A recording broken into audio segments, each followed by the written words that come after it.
Asia जी अजीब leader शहीद राणी बेनज़ीर भुट्टो जी 16वीं वरसीअ जी मल्हाई पई वञे। पीपल्स पार्टी तरफ़ां गड़ी खुदा बख्श भुट्टो में जलसे जी तैयारियूं मुकमल कई वियूं आहिनि। जलसे के पीपी चेयरमैन बिलावल भुट्टो ज़रदारी, अॻूणो सदर आसिफ अली ज़रदारी ऐं ॿिया मरकज़ी अॻुवान ख़िताब कंदा। वरसी जे जलसे में शिरकत लाइ सिंध समेत सॼे मुल्क मां काफ़िला गड़ी खुदा बख्श भुट्टो पहुची रहिया आहिनि, जॾहिं त सिक्योरिटी जा सख़्त इंतज़ाम कया विया आहिनि। पीपी चेयरमैन बिलावल भुट्टो ज़रदारी पंहिंजे पैगाम में चयो आहे त बेनज़ीर भुट्टो तारीख़ साज़ शख़्सियत हुई। शहीद राणी जो क़ौमी जज़्बो, पायदार जदोजहद ऐं साबित क़दमी क़ौम जी दिल दिमाग़ में मौजूदु आहे। पीपी शहीद बेनज़ीर भुट्टो जे ख़्वाब खे हक़ीक़त जो रूप ॾियण लाइ पुरज़म आहे। बिलावल भुट्टो ज़रदारी वधीक चयो आहे त बेनज़ीर भुट्टो चइनी सूबनि जी ज़ंजीर हुई।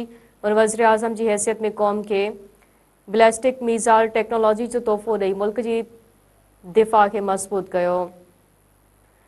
अॻूणे सदर आसिफ ज़रदारी पंहिंजे पैगाम में चयो आहे त शहीद बेनज़ीर भुट्टो जे मिशन मुताबिक़ आज़ाद ख़ुद मुख़्तियार पार्लियामेंट आइन जे हुक्मरानी लाइ पंहिंजी जदोजहद जारी रखंदासीं।